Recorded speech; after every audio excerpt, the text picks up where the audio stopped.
গল্পের শুরুতেই আমরা দেখতে পাই সূর্য ধীরে ধীরে পৃথিবীর দিকে এগিয়ে আসছে, যার ফলে পৃথিবীর সমস্ত প্রান্তে আগুন আর খরা ছড়িয়ে পড়তে শুরু করেছে। এই ভয়ঙ্কর পরিস্থিতি দেখে বিজ্ঞানীরা দ্রুত পৃথিবীতে আসতে চলা সোলার সংকেটের বিপদ সম্পর্কে পুরো বিশ্বকে সতর্ক করে দেয়। তারা ঘোষণা করে যে যদি সূর্য এই একই গতিতে এগোতে থাকে তবে মাত্র 100 বছরের মধ্যে এটি পৃথিবীতে গ্রাস করে ফেলবে এবং 300 বছরের মধ্যে পুরো সৌরজগৎকে ধ্বংস করে দেবে। এই মহাবিপর্যয় থেকে পৃথিবীকে বাঁচানোর জন্য ইউনাইটেড আর্থ গভর্নমেন্ট ইউইজি মুভিং মাউন্টেন নামে একটি বিশাল প্রজেক্টে কাজ করার সিদ্ধান্ত নেয়। এই প্রজেক্ট অনুসারে বিজ্ঞানীরা বিশাল আকারের সব ইঞ্জিন তৈরি করে পৃথিবীর বিভিন্ন অংশে স্থাপন করবে, যার সাহায্যে পৃথিবীকে তার কক্ষপথ থেকে সরিয়ে সৌরজগতের বাইরে নিয়ে যাওয়া হবে। কিন্তু এই প্রজেক্ট যেমন অনেক খরচের বিষয় ছিল, তেমনি খাবার ও পানীয়র মতো রিসোর্স দিন দিন শেষ হয়ে আসছিল। এর ফলে সাধারণ মানুষগণ ক্ষোভে ফেটে পড়ে এবং দিকে দিকে দাঙ্গা ও বিক্ষোভ শুরু করে দেয়।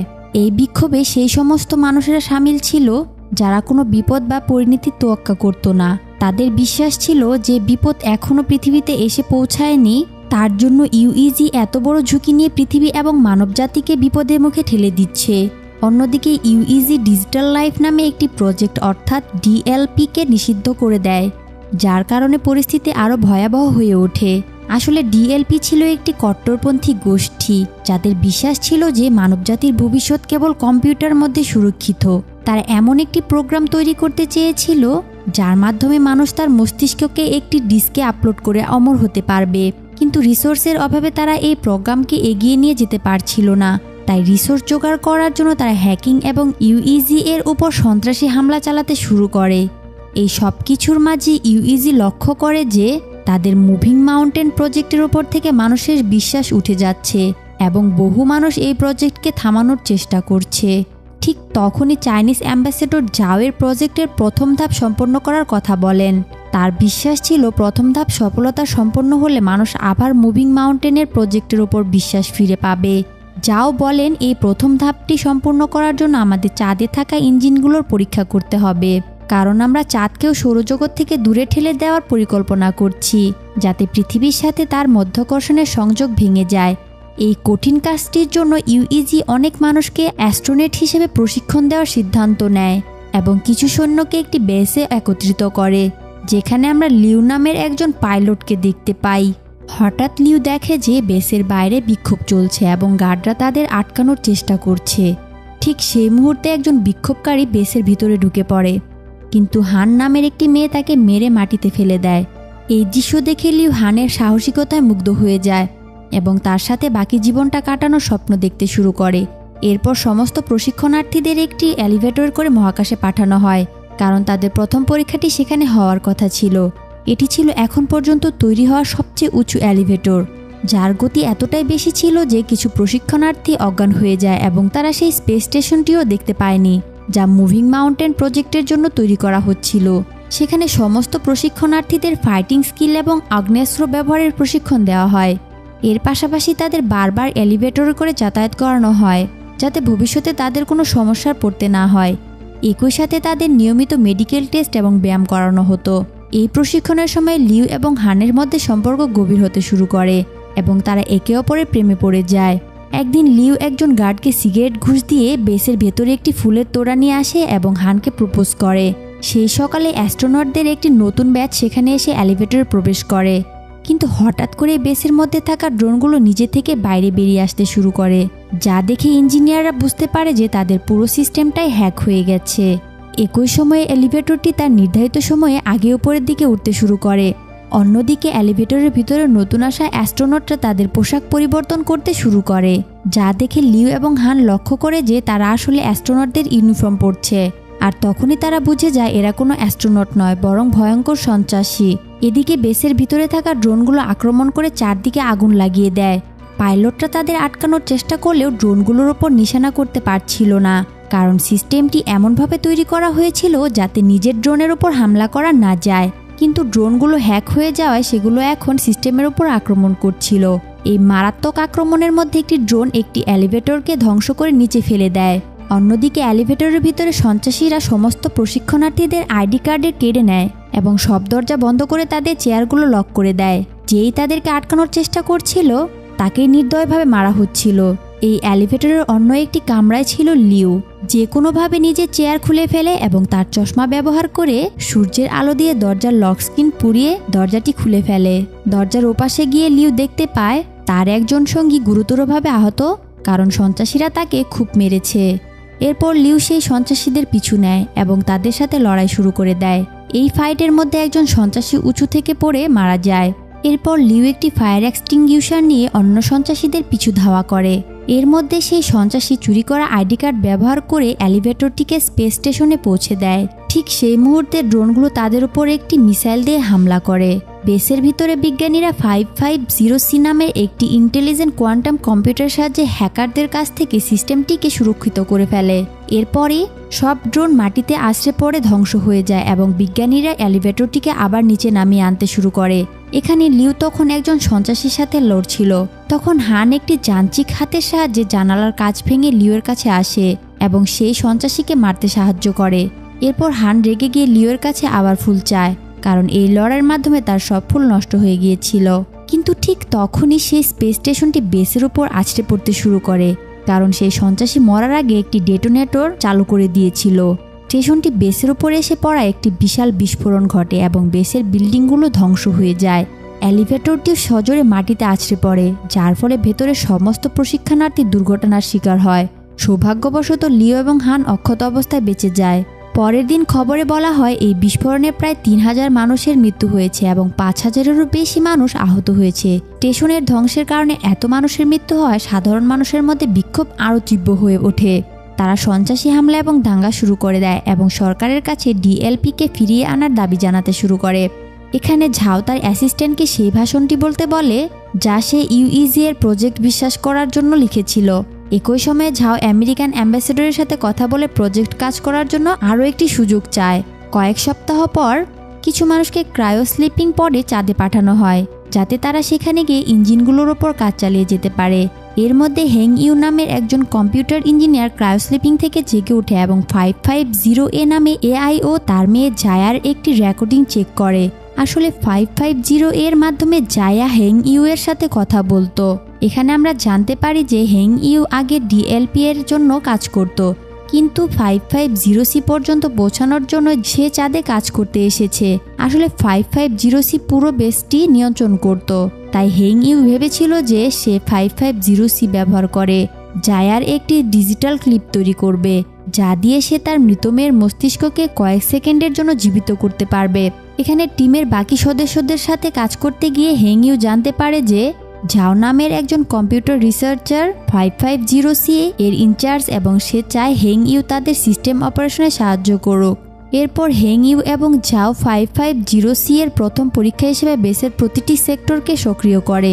যখন তারা কম্পিউটারের কাজ শেষ হওয়ার জন্য অপেক্ষা করছিল, তখন ঝাও হেং ইউকে তার নিজের মস্তিষ্কের একটি ডিজিটাল কপি দেয়, যা কোম্পানি বাজেয়াপ্ত করে নিয়েছিল কারণ তারা ডিএলপিকে নিষিদ্ধ করেছিল।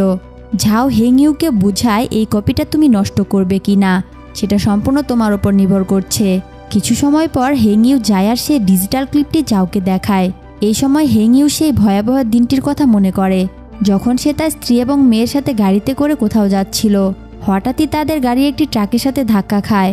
এই ঘটনাস্থলে তার স্ত্রীর মৃত্যু হয়, কিন্তু তার মেয়ে জায়া কিছুক্ষণ বেঁচে ছিল।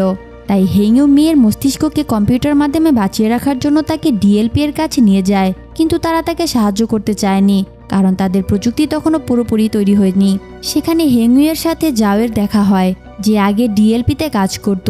যাও তখন হেং ইউয়ের ওপর দয়া করে জায়ার মস্তিষ্কের 2 মিনিটের একটি ব্যাকআপ 550 নামে এআইতে আপলোড করে দেয়। বর্তমানে ফিরে এসে হেং ইউ জাওয়ের কাছে অনুরোধ করে যে সে যেন 550C ব্যবহার করার অনুমতি দেয়, যাতে যারা পুরোপুরি একটি এআইতে রূপান্তরিত হতে পারে। কিন্তু যাও হেং ইউকে বলে জায়ার জন্য 550এই যথেষ্ট। ঠিক তখনই তাদের সিস্টেম ডিটেক্ট করে যে এটি G9 লেভেলের সোলার সিস্টেম আসতে চলছে। সবাই বেসে ফিরে যাওয়ার কথা ভাবে, কিন্তু তাদের কাছে থাকা গাড়িগুলোর গতি খুব বেশি ছিল না। তবুও তারা চেষ্টা করে এবং কোনোভাবে সমস্ত ইঞ্জিনকে বেসের ভিতরে রেখে সেগুলোকে সোলার সিস্টেম থেকে বাঁচিয়ে নেয়, কিন্তু এই প্রক্রিয়া খারাপভাবে পুড়ে যায়। এদিকে প্রজেক্টটি 3 দিনের মধ্যে লঞ্চ করার কথা ছিল, যার জন্য একটি শক্তিশালী এআই এর খুব প্রয়োজন ছিল। তখন হেং ইউ ঝাওকে তার 550 দেওয়ার প্রস্তাব দেয়, কিন্তু বিনিময়ে সে ভবিষ্যতে মডেল ডেভেলপমেন্ট টিমে নিজেকে অন্তর্ভুক্ত করার শর্ত রাখে। ঝাও তার কথায় রাজি হয় এবং সে হেংইউয়ের এআই থেকে যাওয়ার মস্তিষ্কের ডেটা বের করে নেয়। 3 দিন পর টিম ইঞ্জিনগুলোর পরীক্ষা করে, তখন চাঁদ কয়েক সেকেন্ডের জন্য জায়গা থেকে সামান্য সরে যায়, যা দেখে পুরো টিম আনন্দে ফেটে পড়ে, কারণ এটি প্রমাণ করে দিয়েছিল যে 20 বছরের মধ্যে তারা চাঁদকে পৃথিবী থেকে পুরোপুরি দূরে সরিয়ে দিতে পারবে। টিমের এই সাফল্য পুরোপুরি পৃথিবীর মানুষের মুভিং মাউন্টের প্রজেক্টের উপর বিশেষ ফিরে আসে। কয়েক মাস পর তারা পৃথিবীতে ইঞ্জিনের পরীক্ষা চালায়, যার ফলে সমস্ত স্কিন কালো হয়ে যায় এবং সবাই ভাবে যে তাদের পরীক্ষা ব্যর্থ হয়েছে। কিন্তু হঠাৎই তারা অনুভব করে যে মাটি কাঁপছে। অন্যদিকে বসে থাকা ঝাও আকাশে একটি উজ্জ্বল আলো দেখতে পায়। এর মধ্যে ইউইজি এর বিজ্ঞানীরা প্রমাণ করে যে পৃথিবী তার নিজের জায়গা থেকে কিছুটা সরে গিয়েছে। এই খবর পেয়ে পুরো পৃথিবীতে উৎসব শুরু হয়ে যায়। এভাবেই অনেক বছর কেটে যায় এবং ইউইজি আরও শক্তিশালী ইঞ্জিনে তৈরি হয়, যা পৃথিবী এবং চাঁদকে ধাক্কা দিয়ে সৌরজগতের বাইরে ঠেলে দেবে। এই প্রজেক্টের নাম রাখা হয় দ্য ওয়ান্ডারিং আর্থ। অনেক নতুন বিল্ডিং তৈরি করা হয় এবং ইউইজি প্রতি বছর একটি করে নতুন পরীক্ষা করতে থাকে, যা তাদের থিওরিকে সঠিক প্রমাণ করে। ফলে মানুষ ইউইজি এর প্রজেক্টকে পুরোপুরি গ্রহণ করে নেয় এবং ডিএলপি ধীরে ধীরে বিলুপ্ত হয়ে যায়। এর পাশাপাশি মানুষের মধ্যে আরও আলোচনা হতে থাকে যে সরকার যে আন্ডারগ্রাউন্ড শহরটি তৈরি করেছে সেখানে প্রবেশের জন্য পাস কিনতে হবে। এখানে আমরা জানতে পারি যে প্রতি বছর পৃথিবীর ঘূর্ণন গতি ধীর হয়ে যাচ্ছিল, যার ফলে একদিনে 24 ঘন্টার পরিবর্তে 60 ঘন্টার সিস্টেম চালু হয়ে যায় এবং গ্লোবাল ইন্টারনেটও বন্ধ হয়ে গিয়েছিল। পৃথিবীতে বন্যা এবং সোলার রেডিয়েশনের মধ্যে সমস্যা বাড়তে থাকে, যা ক্যান্সারের মতো রোগের প্রকোপ বাড়িয়ে দেয়। এদিকে লিও এবং হান বিয়ে করে ফেলে এবং তাদের একটি পুত্র সন্তান হয়, কিন্তু তারা চিন্তিত ছিল কারণ তাদের ছেলের জন্য আন্ডারগ্রাউন্ড শহরের পাস পাওয়া যায়নি। এরই মধ্যে হানের ক্যান্সার ধরা পড়ে, যা তাদের দুশ্চিন্তা আরও বাড়িয়ে দেয়। অন্যদিকে হেংইউ 550W এর সাহায্যে জায়ার একটি উন্নত এআই তৈরি করে, যার নাম সে দেয় 550W। এখানে আমাদের জানানো হয় যে স্পেস স্টেশনের দুর্ঘটনায় 14 বছর কেটে গেছে এবং লিও এখন মেজর পদে উন্নীত হয়েছে। একদিন লিওকে মহাকাশে পাঠানোর জন্য তার ইন্টারভিউ নেওয়া হয়, আর সেই ইন্টারভিউটি নেয় 550W। সে লিওকে জানায় যে তার দক্ষতা প্রশংসনীয়। এছাড়া 550W লিওর পারিবারিক সমস্যার কথাও তুলে ধরে বলে যে লিওর উচিত পৃথিবীতে থেকে তার পরিবারকে যত্ন নেওয়া। উত্তরে লিও বলে, আমার পরিবারকে পেছনে ফেলে যাওয়ার কষ্ট হচ্ছে, কিন্তু আমার ছেলেকে আন্ডারগ্রাউন্ড সিটিতে পাঠাতে হলে আমাকে বেঁচে এসে কাজ করতে হবে। আয়নার ওপাশে প্রজেক্টর ইনচার্জ বিজ্ঞানীরা ইন্টারভিউ শুনছিল, যাদের মধ্যে হেংইউ ছিল। লিওর কথা শুনে তারা নিজের মেয়ের কথা মনে পড়ে যায়। এরপর 550W জানায় যে হান শীঘ্রই মারা যাবে, যার কারণে লিও পুরোপুরি ভেঙে পড়বে এবং স্ট্রেস টেস্টে ফেল করবে। ইন্টারভিউয়ের পর লিও হানের সাথে সময় কাটানোর জন্য হসপিটালে যায়, যেখানে হান বলে, আমি শেষবারের মতো আমার নিজের শহরকে দেখতে চাই। কিন্তু খারাপ আবহাওয়ার কারণে তাকে সেখানে নিয়ে যাওয়া প্রায় অসম্ভব ছিল। এদিকে হেংইউ লিওর কথায় এতটাই আবেগপ্রবণ হয়ে পড়েছিল যে সে গোপনে বেসে ঢুকে যায়, মস্তিষ্কের 550W এর সাথে সংযুক্ত করে দেয় এবং তাকে সিস্টেমের মধ্যে দেখতে শুরু করে। সে আবেগে কাঁদতে শুরু করে। ঠিক তখনই ঝাও গার্ডদের সাথে সেখানে এসে হেংইউকে বোঝানোর চেষ্টা করে যে তাকে জায়ার মৃত্যুকে মেনে নিতেই হবে, কিন্তু হেংইউ তা অস্বীকার করে এবং জায়ার ডেটাকে পুরোপুরি 550W-তে আপলোড করে দেয়। এর ফলে চাঁদের সিস্টেমের সঙ্গে সঙ্গে সমস্যা দেখা দেয় এবং সমস্ত ইঞ্জিন বিকল হতে শুরু করে। এরপর গার্ডরা হেংইউকে ধরে নিয়ে যায়। এদিকে ঝাও জায়ার ডিস্কটি বের করে 550W এআইকে বন্ধ করে দেয়। এরপর লিউ তার পুরনো বন্ধুদের সাহায্যে একটি জ্যাকেট ধার করে হানকে তার নিজের শহরে সাংহাইতে নিয়ে যায়, যা এখন বরফে জমে থাকে এক জনশূন্য প্রান্তরে পরিণত হয়েছে। তারা দুজনে আকাশে তারা দেখতে দেখতে কথা বলে, যেখানে হান লিউকে বলে, সময় এলে আমি সম্মানের সাথে মরতে চাই। এদিকে ইউইজি এর সদস্যরা সিস্টেমের সমস্যা নিয়ে কথা বলতে গিয়ে লক্ষ্য করে যে এই সমস্যাটি কয়েক বছর আগে ড্রোন এবং এলিভেটরের সাথে হওয়া হ্যাকিংয়ের মতোই। তাই তারা 550W এর সিস্টেম হ্যাক করে একটি ঠিক করার চেষ্টা করে, কিন্তু প্রতিবারই তারা ব্যর্থ হয়। ঠিক তখনই চাঁদের ইঞ্জিনগুলো বিকট শব্দে বিস্ফোরিত হয় এবং চাঁদ পৃথিবীর দিকে ধেয়ে আসতে শুরু করে। অন্যদিকে ঝাও সমুদ্রের ধারে দাঁড়িয়েছিল এবং সে সমস্ত দেশের নেতাদের একটি জরুরি সতর্কবার্তা পাঠায়, কারণ সাগরে ধীরে ধীরে সুনামি বাড়ছিল, যা শীঘ্রই উপকূলে আঘাত হানবে। এই জরুরি অবস্থার কারণে লিউকে ডিউটিতে ফিরে আসার জন্য ডাকা হয়। লিডাররা ততক্ষণে আন্ডারগ্রাউন্ড শহরগুলোর দরজা খুলে দেয়, যাতে সুনামির হাত থেকে মানুষকে বাঁচানো যায়। লিউয়ের মিশনে যাওয়ার আগেই হানের মৃত্যু হয়, তাই তাদের ছেলেকে হানের বাবা আন্ডারগ্রাউন্ডের সিটিতে নিয়ে যান। এই ভয়াবহ পরিস্থিতিতে ঝাও ইউইজি এর কাছে সাহায্য চেয়ে বলে, আমাদের পৃথিবীর সমস্ত পারমাণবিক অস্ত্র ব্যবহার করে চাঁদের উপর আক্রমণ করতে হবে, যাতে চাঁদকে পৃথিবীর সাথে সংঘর্ষ থেকে আটকানো যায়। এই প্রস্তাবে সমস্ত দেশ তাদের অস্ত্রশস্ত্র নিয়ে রাজি হয়ে যায়। ঝাও হেংইউয়ের কাছে গিয়ে তাকে জানায় যে তারা পৃথিবীর ইঞ্জিনগুলো যত তাড়াতাড়ি সম্ভব চালু করতে চায়, কিন্তু এর জন্য গ্লোবাল ইন্টারনেটকে আবার সক্রিয় করতে হবে। সে আরও জানায় যে ইন্টারনেটের একটি সার্ভার পানির নিচে ডুবে গেছে, যা ঠিক করার জন্য হেংইউয়ের সাহায্য প্রয়োজন। কিন্তু হেংইউ ঝাওয়ের কথা মানতে রাজি হয় না। তখন ঝাও তাকে জায়ার মস্তিষ্কের ডিস্কি দেখিয়ে ব্ল্যাকমেল করে, যার ফলে হেংইউ তার কথা মানতে বাধ্য হয়। এরপর আমরা দেখি পারমাণবিক অস্ত্র পরিবহনের জন্য লিউয়ের সাথে আরও অনেক পাইলট বেছে নেওয়া হয়। পৃথিবীতে হারিয়ে যাওয়া ইন্টারনেট সার্ভিস ঠিক করার জন্য 3টি টিম বেইজিং, টোকিও এবং ডালাসে পাঠানো হয়। নির্বাচিত পাইলটরা শাটাল নিয়ে চাঁদের উদ্দেশ্যে রওনা দেয়, কিন্তু মহাকাশে গ্রহাণু এবং অন্যান্য মহাজাগতিক বস্তু তাদের শাটালের সাথে ধাক্কা খেতে শুরু করে, যার ফলে অনেক শাটল ধ্বংস হয়ে যায় এবং টিম 200টি অস্ত্র হারিয়ে ফেলে। তখন তাদের কাছে মাত্র 1800টি অস্ত্র অবশিষ্ট ছিল। কিছুক্ষণ পর বাকি শাটলগুলো চাঁদের পৃষ্ঠে অবতরণ করে, কিন্তু তখনই একটি গ্রহাণু একটি শাটলকে আঘাত করে, যার ফলে লিউয়ের শাটলটি বিধ্বস্ত হয়ে যায়। তাই তারা বাধ্য হয়ে চাঁদের মাটিতে অবতরণ করে। এই দুর্ঘটনায় তারা আরও 384টি অস্ত্র হারিয়ে ফেলে। বেঁচে থাকা সদস্যরা টেপ খুঁজতে শুরু করে, যাতে তারা তাদের ভাঙা হেলমেট এবং ক্ষতগুলো ঠিক করতে পারে। এরপর তারা সিদ্ধান্ত নেয় যে বাকি অস্ত্রগুলো পায়ে হেঁটে চাঁদের উপর স্থাপন করবে, কিন্তু লিউ চায়নি যে এই কাজ করতে গিয়ে তরুণদের মৃত্যু হোক। তাই সে একাই শাটল থেকে বেরিয়ে দরজা বন্ধ করে দেয়। এদিকে পৃথিবীতে 3টি টিমই সার্ভারের জায়গায় পৌঁছে পানির নিচে চলে যায়। সেখানে ড্রোন এবং বিশেষ যন্ত্রপাতির সাহায্যে হেংইউর টিমে একটি বিল্ডিংয়ের ভেতরে প্রবেশ করে সার্ভারের দরজা খুঁজতে থাকে, কিন্তু যখন তারা জোর করে দরজা খোলে তখন তাদের একজন সদস্য গুরুতরভাবে আহত হয়। ঝাও তার ক্ষত সারানোর চেষ্টা করে, কিন্তু তাদের কাছে কোনো চিকিৎসা সরঞ্জাম না থাকায় সেই মানুষটির মৃত্যু হয়।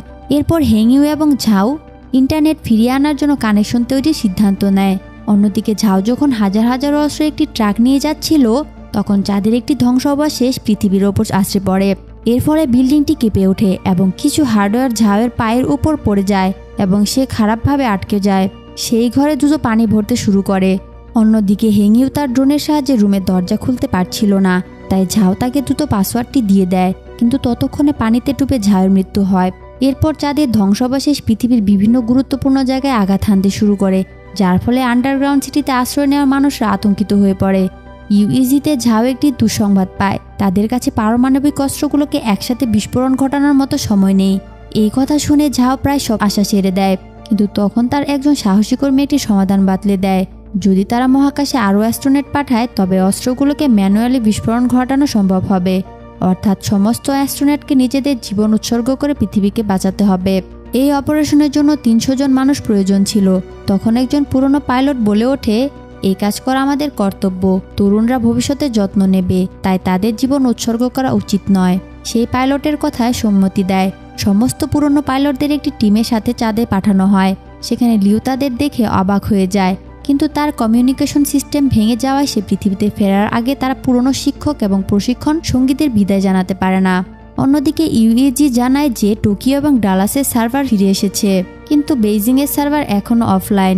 আমরা হেংইউকে দেখি, যার ঘরে পানি প্রায় গলা পর্যন্ত উঠে এসেছে এবং সে কিটা সঠিক কম্পিউটারের সাথে সংযোগ করতে পারছে না। ঠিক তখনই তাদের উপরে থাকা অ্যাস্ট্রোনেটরা সমস্ত পারমাণবিক অস্ত্র বিস্ফোরণ ঘটিয়ে দেয়। একই সময়ে হেংইউ তার মাইন্ড ডিস্কটিকে একটি কম্পিউটারের সাথে সংযুক্ত করে, যার ফলে চাঁদ পুরোপুরি টুকরো টুকরো হয়ে যায়। কিন্তু এখন চাঁদের ধ্বংসাবশেষ দ্রুত গতিতে পৃথিবীর দিকে ধেয়ে আসছিল, তাই পৃথিবীকে সেখান থেকে দ্রুত সরানোর প্রয়োজন ছিল। এখানে হেংইউ জায়ার ডিজিটাল ক্লিপটি সক্রিয় করে এবং তাকে কিটা দেখিয়ে ভেতরে থেকে ইন্টারনেটে চালু করতে বলে। ততক্ষণ পুরো ঘরে পানিতে ডুবে যায় এবং হেংইউর মৃত্যু হয়। চাঁদের ধ্বংসাবশেষ পুরো পৃথিবীতে বৃষ্টির মতো পড়তে শুরু করে। তখন ইউএজি একটি জরুরি বার্তা পাঠিয়ে জানায় যে তাদের মিশন ব্যর্থ হয়েছে। এই খবর শুনে শহরগুলো দাঙ্গা শুরু হয়ে যায়, কিন্তু ঝাও হার মানে না এবং তার টিমকে ইঞ্জিনগুলোতে আগুন লাগিয়ে কাউন্টডাউন শুরু করতে বলে। এই সময়ে বেইজিংয়ে হেংইউয়ের মস্তিষ্ক হঠাৎ করে কম্পিউটারের ভিতরে সক্রিয় ওঠে, যেখানে সে তার আবার মিলিত হয়ে খুব খুশি হয়। এরপর হেংইউ এআইয়ের ভিতরে গিয়ে ইন্টারনেট সার্ভারকে সক্রিয় করে দেয়। ঝাওয়ের আদেশ পালন করে। একজন সহকর্মী পৃথিবীর ইঞ্জিনগুলো চালু করে দেয়, আর দেখতে দেখতে পৃথিবী তার কক্ষপথ থেকে সরে যেতে শুরু করে এবং চাঁদের ধ্বংসাবশেষ থেকে অল্পর জন্য বেঁচে যায়। এই অবিশ্বাস্য দৃশ্য দেখে আমি অসীম আচার্য, মুভি বিশ্লেষণ করি। আমার চ্যানেলে তোমাদের স্বাগত। এসো, আমার চ্যানেলে মুভিগুলো দেখি সবাই। লাইক, কমেন্ট, শেয়ার এবং সাবস্ক্রাইব করবেন।